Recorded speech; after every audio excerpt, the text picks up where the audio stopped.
ஓம் சாய்ராம், ஜெய் சாய்ராம். எல்லாரும் நல்லா இருக்கணும், எல்லாருக்கும் நல்லதே நடக்கணும். அன்பு குழந்தையே, இன்னும் கொஞ்ச நேரத்திலேயே நீ பெருமகிழ்ச்சி அடையும்படி உனக்கான ஒரு நல்ல விஷயத்தை நடத்த போறேன். நீ ஆச்சரியப்பட்டு சந்தோஷத்தில் துள்ளி குதிக்கும்படி உனக்கான விஷயத்தில் நீ வெற்றியும் பெறப்போகிறாய் என் தங்கமே. எல்லாமே எனக்கு வேணும்னு அடம் பிடிக்கிறது ஆடம்பர வாழ்க்கை. எனக்கு கிடைச்சதே போதும்னு மனசை திருப்தியா வச்சுக்கிறது தான் ஆனந்த வாழ்க்கை. உன் வாழ்க்கையில நீ எப்பவுமே எளிமையா தான் வாழணும்னு நினைச்சிருக்க. அது வேணும், இது வேணும், கோடி கோடியா பணம் வேணும், நகை 100 பவுன்ல வேணும்னு ஒருபோதும் என்கிட்ட நீ பேராசைப்பட்டு கேட்டது கிடையாது. அப்படிப்பட்ட உன்னுடைய நல்ல மனசுக்கும் நல்ல குணத்துக்கும் சேர்த்து தான் இப்போ நீ எதிர்பார்த்த காரியத்தை வெற்றிகரமா முடிச்சு கொடுக்க வந்திருக்கேன். எப்போதும் யாரையும் காயப்படுத்தாம இருக்கணும், யார் மனசு புண்படும்படி பேசிடக்கூடாதுன்னு நீ நினைச்சினா முடிஞ்ச அளவுக்கு பேச்சை குறைச்சிக்கிட்டு நல்லா இருக்கீங்களா நலம் விசாரிப்பதோட நிறுத்திடுறதுதான் உனக்கு நல்லது. யாரை பார்த்தாலும் சிரிச்ச முகத்தோட நல்லா இருக்கீங்களான்னு ஒரு வார்த்தை கேட்டுட்டு உன் வேலையை பார்த்துக்கிட்டு போய்கிட்டே இரு. அதுதான் உன்னுடைய வாழ்க்கையை உயர்த்தக்கூடிய சிறந்த பண்பாக இருக்கும். இந்த உலகத்துல நிறைய மலர்கள் இருக்கு. ஆனா அதுல எது வாசனை அதிகமா இருக்கோ அந்த மலர்களைத்தானே மனித மனங்கள் விரும்புகிறது.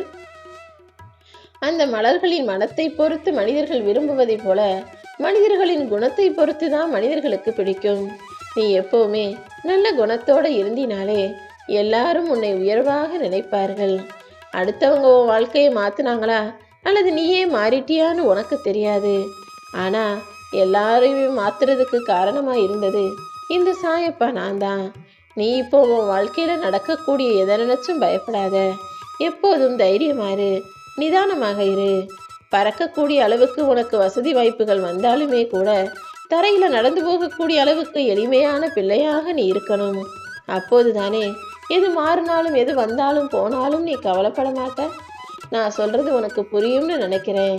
வான உறுதியில் போகக்கூடிய அளவுக்கு உனக்கு வசதிகள் வந்தாலுமே கூட எப்போதும் எல்லார்கிட்டையும் எளிமையா பணிவா நடந்துக்கோ.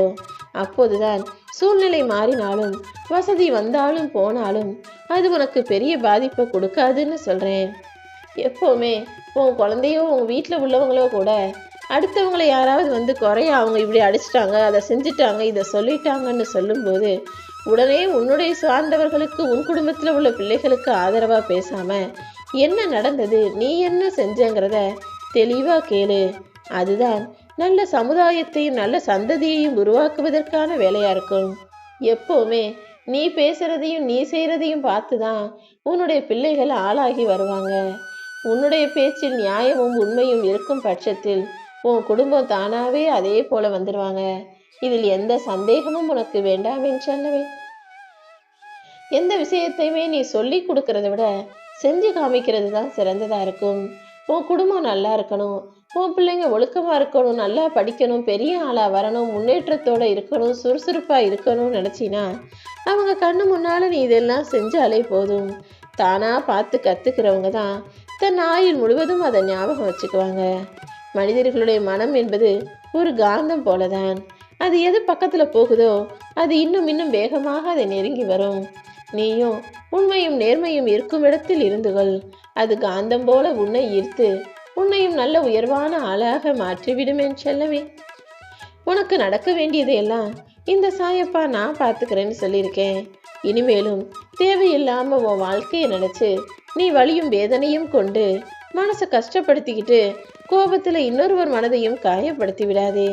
இந்த உலகத்துல நீ பார்க்கறதுக்கு எல்லாரும் நல்லா இருக்கிறது போலவும் வசதியா இருக்கிறது போலவும் தெரிஞ்சாலும் அவங்கவங்க இடத்துல இருந்து பார்த்தாதான், அவங்கவங்க நிலைமையில இருந்து பார்த்தாதான் அவங்களுடைய வலியும் வேதனையும் உனக்கு புரியும்.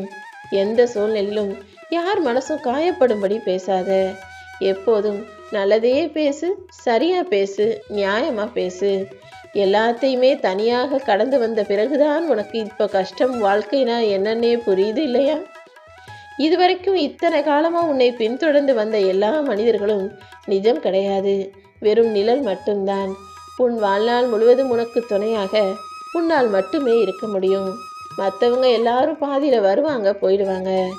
எப்போதும் உனக்கு நீயே தைரியமாகவும் துணையாகவும் ஆறுதல் சொல்லக்கூடிய ஆளாகவும் இருந்துவிடு.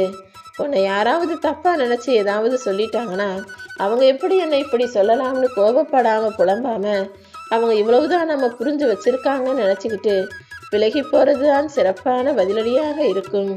உன் வாழ்க்கையை நீ தன்னம்பிக்கையோடும் தைரியத்தோடும் வாழும்போது நிச்சயமாய் நீ வெற்றி பெறுவாய்.